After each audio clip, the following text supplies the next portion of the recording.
Just a heads up, in today's episode, we discuss suicide. If you or anyone you know is contemplating or even talk about suicide, have them call 988, which is the suicide hotline. Enjoy the show.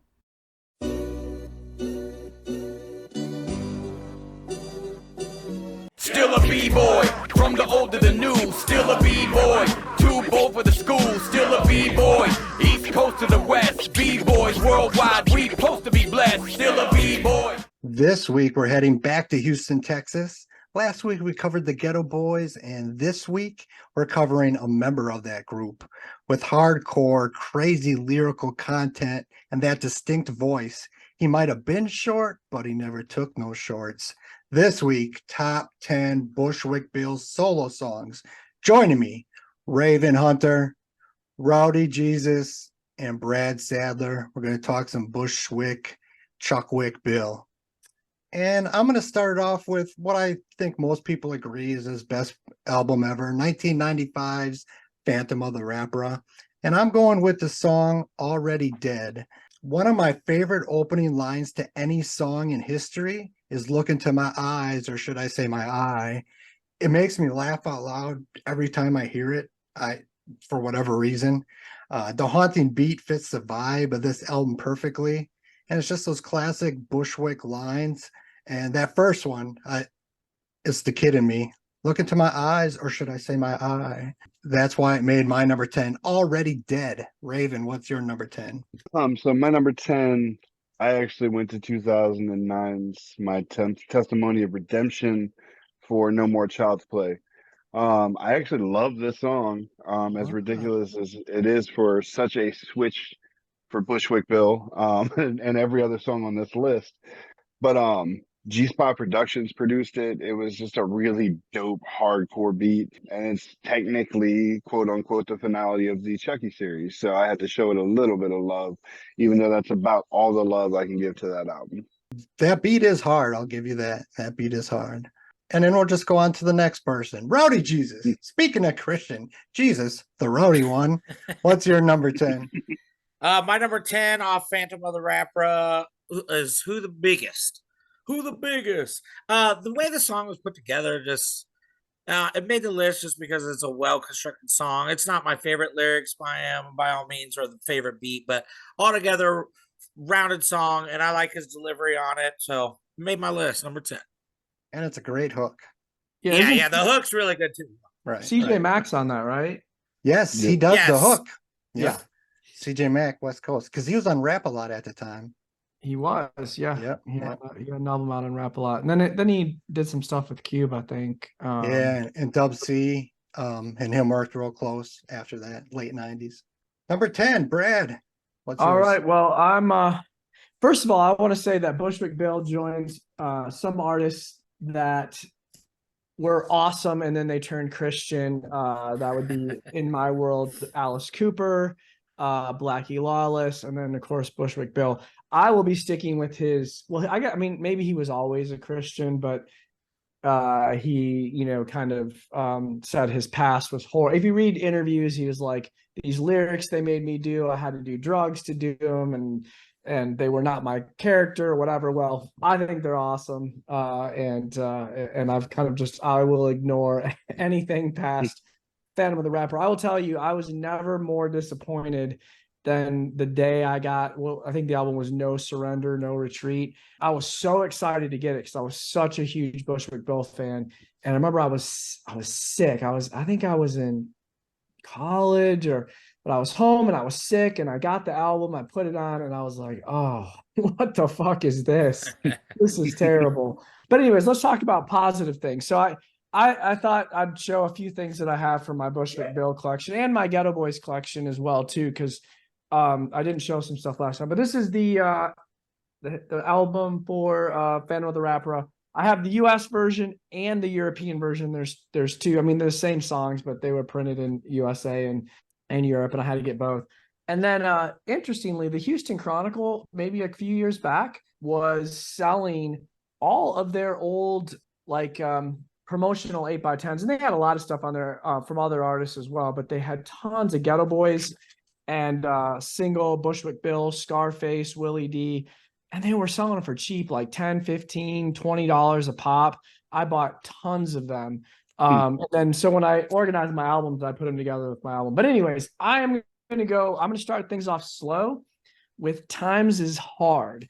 And I really dig this song. It's kind of the, I think rap, went from kind of gritty gangster, we were poor trying to make money. And then some point in the 90s, you jumped over to, No Limit, where everyone had millions of dollars in the bank and diamonds. And this is a song about a guy who had it all and lost it all. And it's a cool laid back beat. And I really enjoy the song. And I wanted to keep it on there. And no, I didn't figure a lot of people would pick it. So kept it at number 10. So number 9, I'm taking us to 1992's Little Big Man, and I'm going with the song Chuckwick. So this was his character Chuckwick. This is a part 2 from the song Chucky off of We Can't Be Stopped. And this is the perfect character for Bushwick Bill, right? Crazy, murderous, small. It was like this character was made for Bushwick Bill, and he played it perfectly. It's got great samples from the movie Child's Play. I actually just rewatched the original Child's Play yesterday because I was listening to all these Bushwick Bills, and it's amazing, all the samples that I pick out from, where they put them in different songs, but just crazy, ill, dark horror lyrics, Gangsta Nip talking shit between verses, part 2. You were talking about part 3 before, Raven. Part 2 is making it number 9 for me, so Chuckwick. What is your number 9? I went to 1995's Phantom of the Rapper, and I went with Only God Knows. CJ Mack on the chorus again. Another beat by Mike Dean. Really laid back, smooth, dope, just real life story type shit. And I always like those kind of tracks. I always appreciated that Bushwick would flop a lot between, like, I'm going to just murder your daughter in front of you and fuck her. And then the next song, he's just like, but I wish people could be more understanding. Like, Right. but I always liked the way he did it. So, No, that was on my honorable mention. That was probably my number 11 because I really like that song. And I found myself thinking, when the chorus he's saying, when will I die? And it's like, well, I know those answers now. AP, what's your number 9? All right, my number 9 off Little Big Man is Take 'Em Off. Take 'em off. Take your motherfucking drawers off, bitch. As a youngster, obviously I love women and partying, and that song just always got me in the mood to get rowdy. It's a great song. And the beat, how dump that boom, boom, boom. It's just so dumpy. I love it. It's the perfect hook for a kid. I mean, right? Number 9, Brad, what's yours? I don't think you should take that ramble out. I think I've had that thought multiple times. Oh, have you? Yeah, listening to that song. That's how I was like, I know how he dies. Exactly. I had that exact same thought. So I also went off Little Big Man for my next pick, and it was actually the title track, Little Big Man. Here is a couple more promo photos I got from that era. Yeah, I've never seen that picture. This is the record, which nowadays is pretty rare. And then lastly, I got this cool thing too. So I got a lot from the Little Big Man era. So this is the t-shirt. Nice. And it's got the little Rap-A-Lot logo on the back. If anybody wants one, there's a shirt site called Wyco Vintage, and they sell all kinds of crazy vintage shirts. And I was just checking to see if they had any I didn't have. But they actually have this shirt, cost $500. I was like, all right, I got a rare shirt there. But yeah, they even have some NWA ones, like some promo NWA ones. They sell for $1,200 a piece. So old school hip hop shirts. And I think somebody recently posted, one of your friends posted an old school hip hop NWA shirt that I'd never seen before. And I was looking, that's what got me to look over on that site. And that one's probably pretty rare as well too. But anyways, Little Big Man, I love this album. I love almost every song on it, but honestly, not a lot of it made the cut. It just like there's so many better songs on other albums or on the Ghetto Boys albums that most of it didn't make it. But I do love the whole album. There's actually not a song I skip on that album. I enjoy it from start to finish. That was on honorable mentions too. That was probably number 12. Just a perfect Bushwick talking shit title track. I'm glad it made someone's list. Number 8, we'll keep Little Big Man going, 92, and I'm going with the song Call Me Crazy. I remember when this came out being really excited for Bushwick to finally get a solo. You know, Willie D, Scarface had their solos. I was just patiently waiting for Bushwick. I love the snapping on Bushwick in the beginning, dissing his size. Like, I was going to give him a ride, but I forgot my car seat, and all that shit always cracked me up as a kid. Just great Bushwick shit talking in the verses. Everything you'd want from a 92 Bushwick Bill. Even the hook makes me smile. Just something about this song I always loved. You can call me crazy. Why you want to fuck with Bushwick Bill? He's crazy. That's my number 8. Raven, what's yours? Call Me Crazy from Little Big Man. Fucking crazy. But yeah, produced, Jay Prince produced that. The stand up always killed me, and even listening to it again this morning, Yeah. I was in the car laughing to myself. Like, it's don't fuck with Bushwick. It's just a real dope hype song. Like you said, I was laughing out loud about in the beginning. The snapping on him is still funny. The other thing about Little Big Man too, I forgot to mention when I was looking up the album, Pen and Pixel actually did the album covers, one of the first ones that they did. They did the layout for it. I did not know that. Interesting. Very interesting trivia right there. AP, what is your number 8? A Phantom of the Rapper, Ex-Girlfriend. This song, again, is all about the ladies, and I dated a lot of them, and I pretty much call all of them and still fuck them. So when I would be rolling, I'd be rolling with the 15s in the trunk, bumping this like, yeah, I can still fuck that bitch. It's just, but that song is, I don't think a lot of people, they talk about sex and fucking, but nobody really, that's the first time in a rap song, I think somebody really talked, like the whole song's about just fucking your exes. No, that is a good song from, a great album.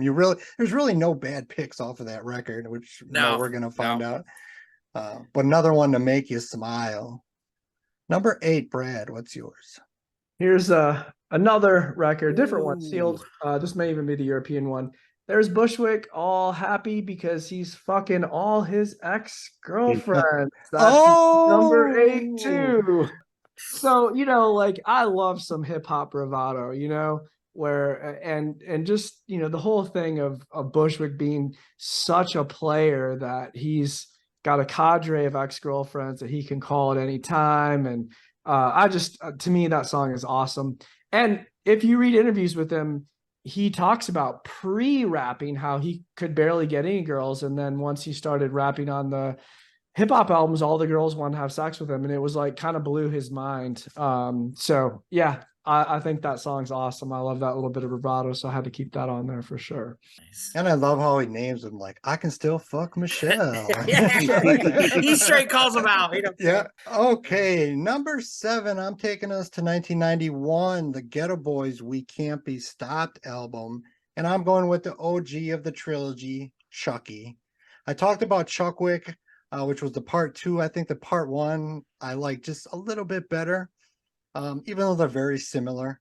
Again, great samples from the movie Child's Play, crazy lyrics. Like I said, perfect persona for Bill to play. The Chucky character was just made for him, and he did it perfectly. So there's really nothing else I can say. Chucky from We Can't Be Stopped is my number 7. What about you, Raven? I'm going to stick with Little Big Man 1992 with the song Schizo.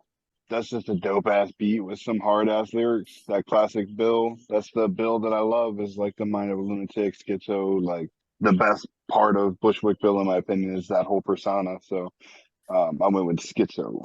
That was a good way to end the album too. A straight. Yeah. Bushwick I like how they type made it with the skit and everything, and it was like a build up, and then the 2 verses were from Mind of a Lunatic, and then the 2 verses. It was really cool. Yeah, no, that's a good pick. So what is your number 7, Rowdy? My number 7, you guys are Chris and Raven already covered it on your number 8, but Call Me Crazy off Little Big Man. You guys said it all already. It's a great song. Made it to my number 7. Why you want to fuck with Bushwick Bill? He's crazy. Yeah, it's just so good. That shit will stick in your head all day. Yeah, no doubt about it. Brad, number 7. All right. So what besides rapping, what makes Bushwick great is he so this is the original record, sealed, another one too, sealed. We Can't Be Stopped. But he's, in the hospital on his way to surgery or after surgery, and they snap a picture of him after he has shot his eye out. I mean, just the guy, I mean, and again, in interviews, he didn't know it was going to be the cover of the album. He was shocked to find out. But regardless, whoever decided to do that, fucking smart move. And Bushwick, interestingly, had 3 solo tracks on this album, and all 3 are awesome. Chucky, Fuck a War, and then the other level of the game. But I chose Fuck a War. And I really don't like politics and rap, but if anyone's going to talk about politics and I'm going to listen, it's going to be Bushwick. From the start, where the phone's ringing and he picks up the phone and they're like, "Is this Bushwick Bill or whatever?" He's like, "Yes, this is Bushwick motherfucking Bill." And then, he has that little thing where like, "This is the United States Army. We're trying to, yeah. United States wants for what?" Let me kick it to you like this. If you're going to give me politics, let Bushwick do the talking because I'm enjoying it. So my number 7 was Fuck a War.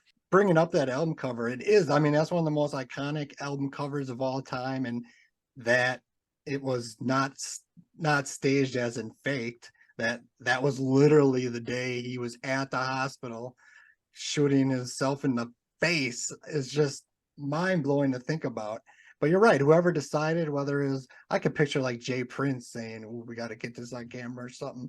But whoever it was, I mean, it's an infamous album cover, no doubt about it. So speaking of politics, very interesting. I'm going to 1992's Little Big Man once again, but this time I'm going with Letter from the KKK.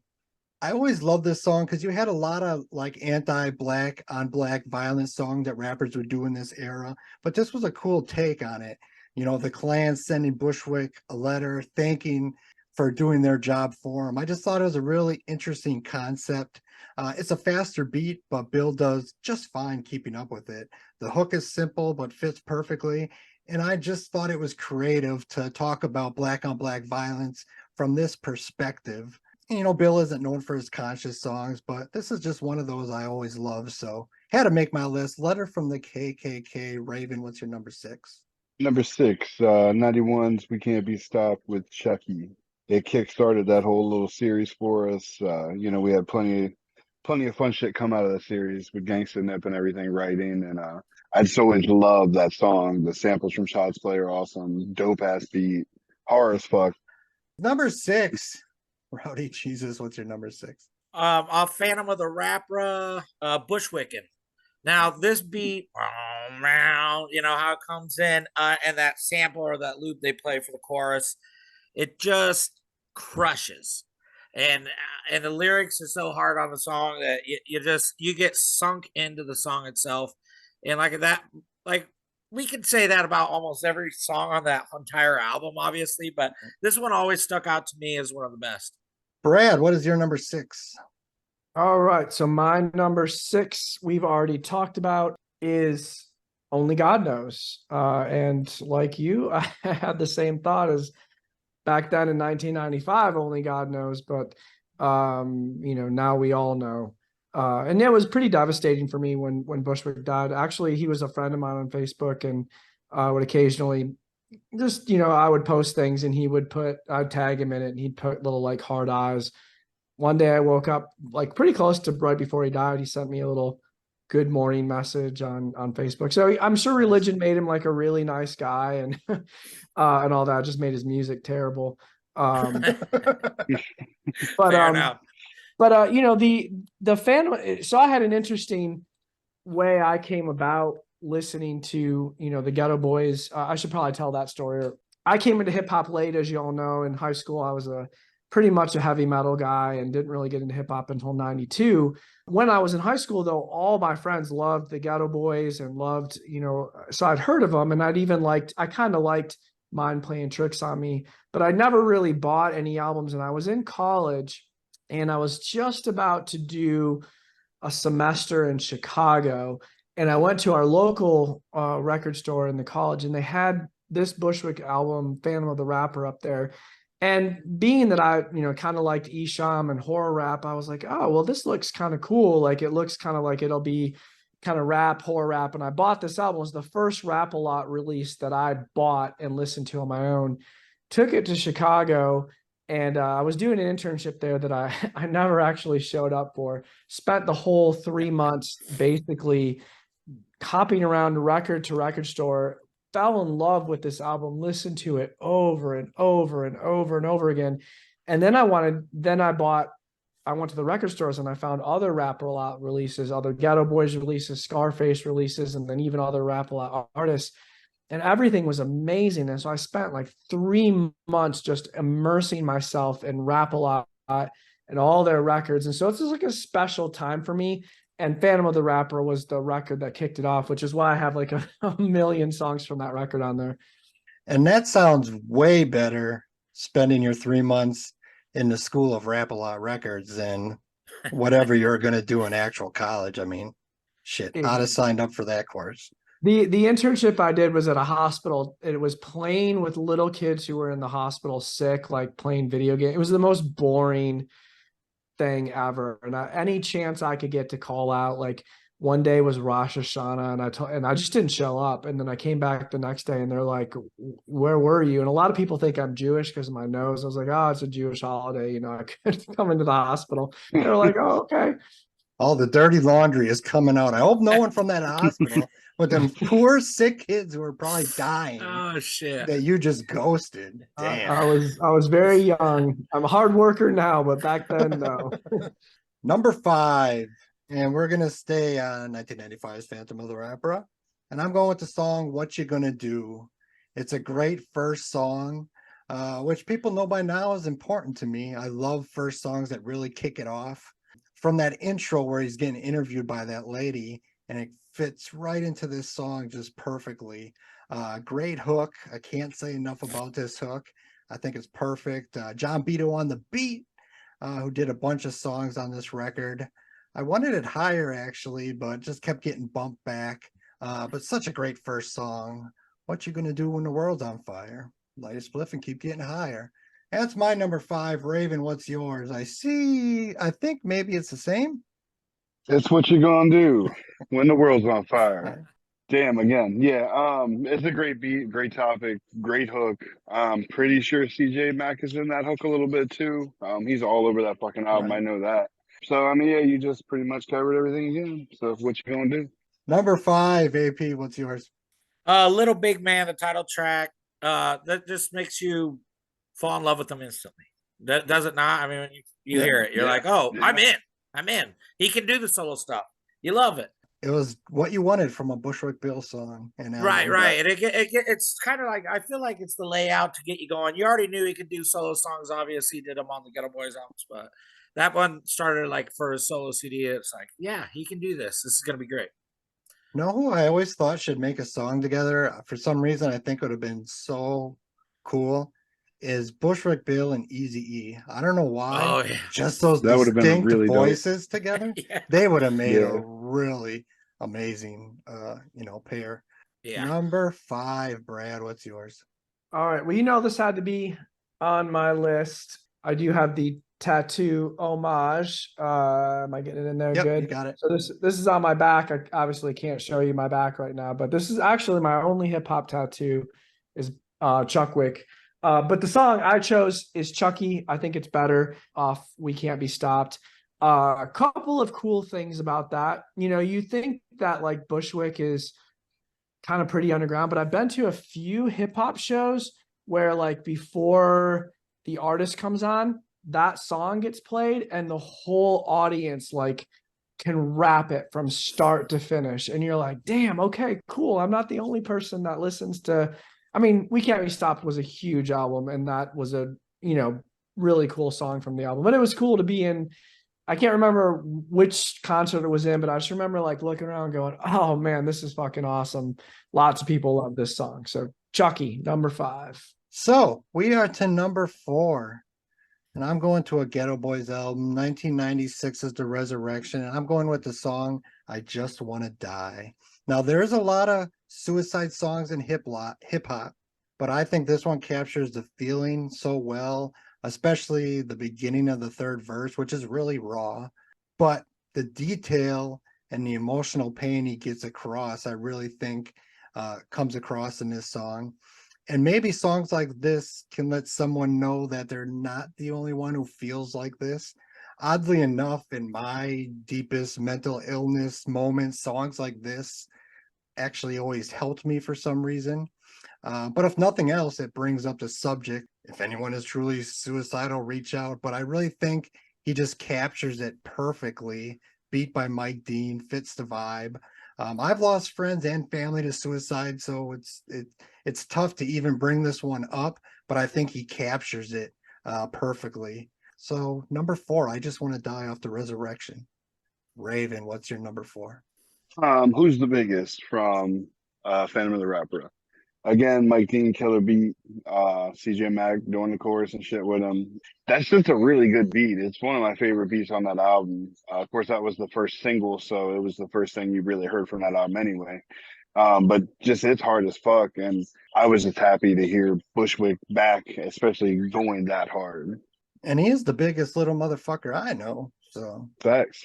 yeah, no doubt about it. Number 4, AP, what's yours? Mine is off Little Big Man, Schizo. Now it was already talked about, but I'm not a murderer. I know the ex-girlfriend songs and stuff I relate to a lot Yeah. because I do that shit, but I'm not a murderer or a killer. I'm not gonna fuck a dead body. But I have had those dark thoughts. And so listening to those songs, it's like, oh, I'm not the only one in the world that has these fucked up thoughts in their head sometimes. Like, so it related to me in that you could rap about being a fucked up individual, just like coming off the mind. You could let it out on pen and pad, and then not really do it. Right. And I always looked at being a fan of something like Bushwick or Isham or Gangsta Nip, no different than being a fan of Freddy, Jason, and Child's Play movies. Exactly. Yeah. Right? Yeah. It's the same thing. It's just a horror movie, an audio horror movie. There's always been a double standard with music where they say it's terrible, but then they'll go watch an R-rated movie. Makes no fucking sense.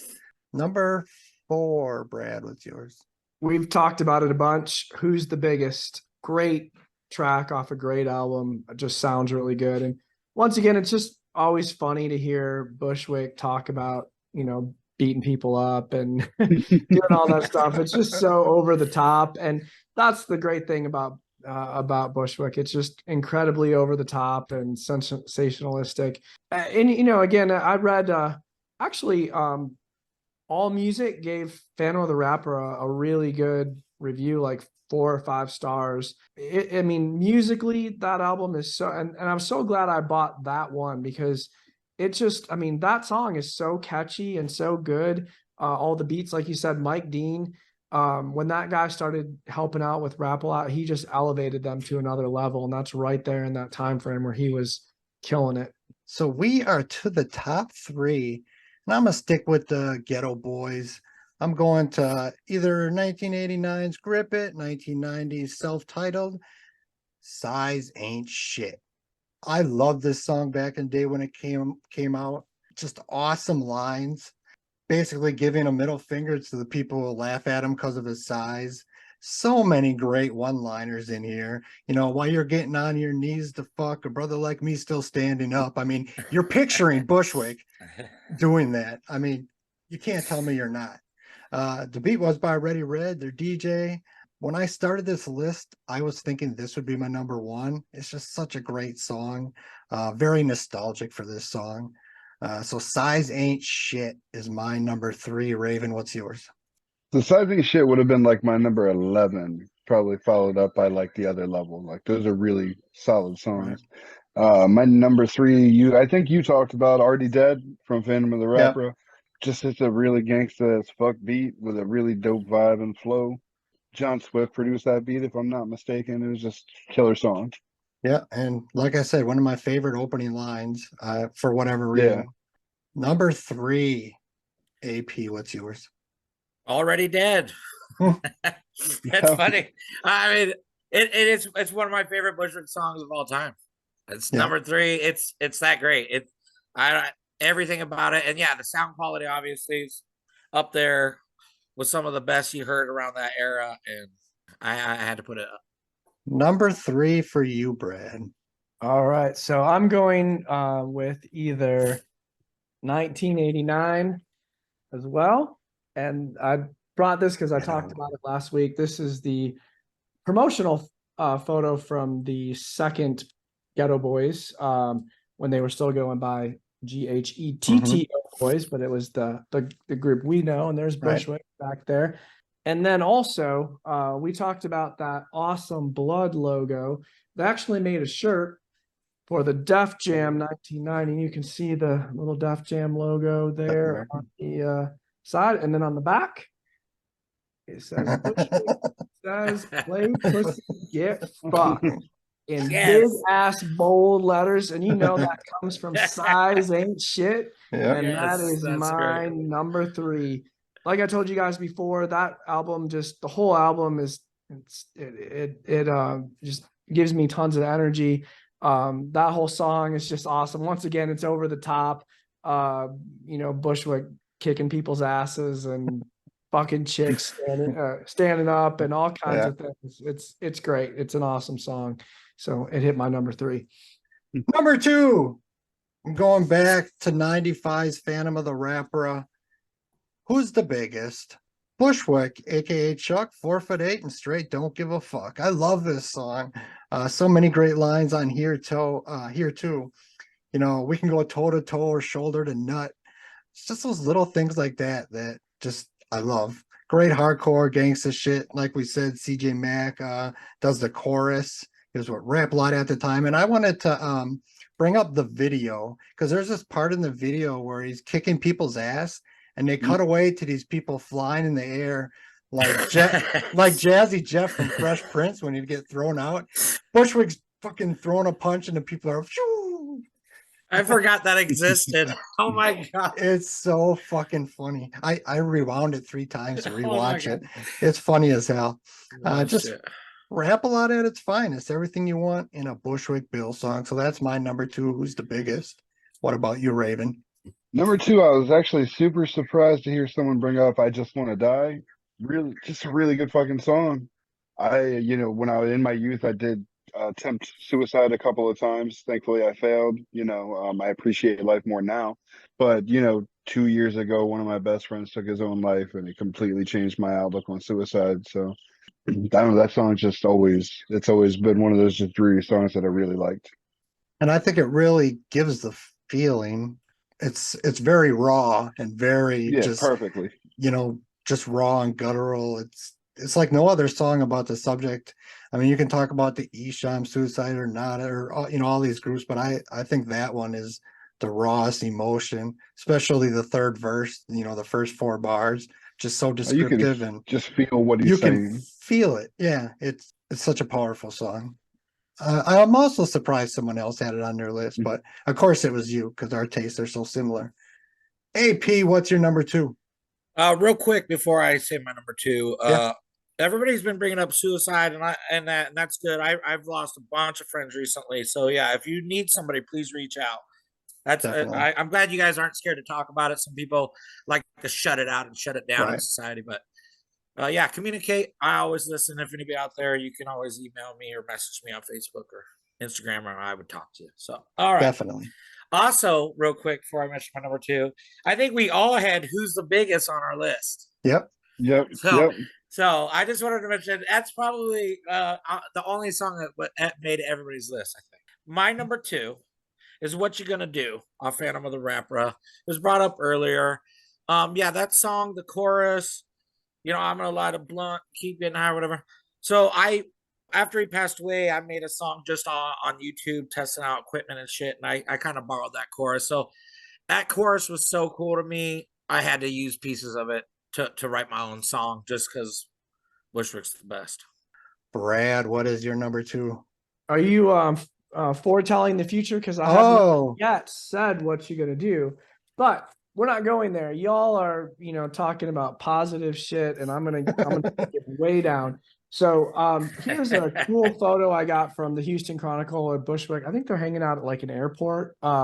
This is the original version vinyl of the Till Death Do Us Part album. And then they also did a bunch of re-releases on vinyl a few years back. All of them are pretty rare, the re-release and the original. Here's the re-release. And then I got a little promo packet here. And I love the promo stuff and the promo photos. It's cool to see. Here's a promo photo from the album. Anyways, so let's talk about this one because there's literally nothing good about this song, but to me, it is the most wild. And I didn't know if it was gonna make number one or number two, but Murder Avenue, to me, is literally, I don't care maybe there's someone out there I haven't heard. I haven't listened to a lot everybody that does horror rap or horrorcore rap. But to me, this was the most that I've ever heard, the most graphic, brutal rap song with the craziest lyrics.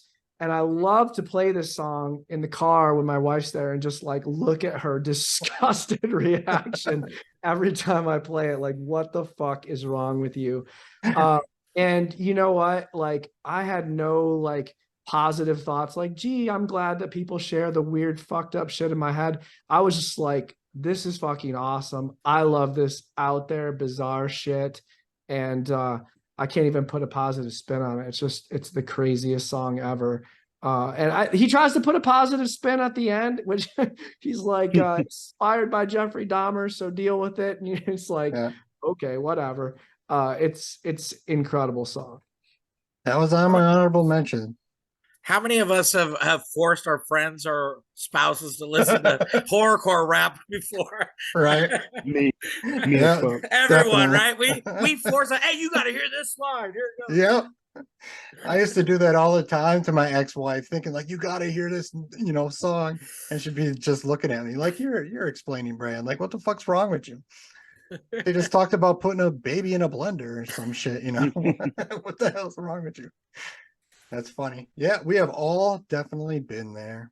So that brings us to number one. And my number one hasn't been brought up yet. I thought it would be on everyone's list, but maybe it's everyone's number one. And I'm going to 1992's Little Big Man, Ever So Clear. I think this song is amazing. He goes into so much detail about what happened in the situation with him getting shot and losing his eye. He takes you step by step through what happened, even mentioning at the hospital, with an IV in my arm. I took a picture for an album cover. The beat fits the vibe perfect. It's 6 minutes of straight storytelling. I love on the real songs, and this is one of the best, will always be one of my favorites. The description and just lays it all out. Here's exactly what happened. It makes him look like a terrible fucking person, but he just told you what happened, which I always respected and love this song. Rest in peace to Bushwick Bill. Ever So Clear is one of the best story hip-hop songs ever, in my humble opinion. So it had to be number one. Raven, what is your number one? I'm not gonna lie, Ever So Clear was supposed to make my list, and I fucking forgot about it when I was finalizing this list earlier. Because I usually like bookmark what I as I'm listening to music, and I was like, I won't need to bookmark that. I fucking love that song. Well, it should have been in this fucking list. Fuck me. Anyway, Murder Avenue was my number one from Till Death Do Us Part. I love horror, movies. That's pretty much my kind of life outside of, if I'm not making music, it's horror movies I got on the TV. And just that song is brutal and just gritty and dirty as fuck. Murder Avenue, definitely one of my favorite, quote unquote horrorcore songs of all time. So that's interesting that you picked that, because you don't even like Till Death Do Us Part, the album. But if you remember last week, I said there's only one fucking song from that album that should have made my list, but it's a solo. It was Murder Avenue. So when he's like, oh, we're just going to do Bushwick next week, I was like, all right, perfect. Number one's done. It is interesting, though, because, you said how you never was really into that record. I even listened to that album again this past week, and I can't vibe with it. Maybe it's Willie. I don't know, man. Yeah, just not the same without Willie D. You need that angry Willie D voice. Angry yet really funny, No, brutal is an understatement, like you both said. Murder Avenue is definitely an explicit song not made for the kids. What is number one to you, AP? My number one is Ever So Clear. It is by far probably my top three of all hip hop songs of all time. Favorite song.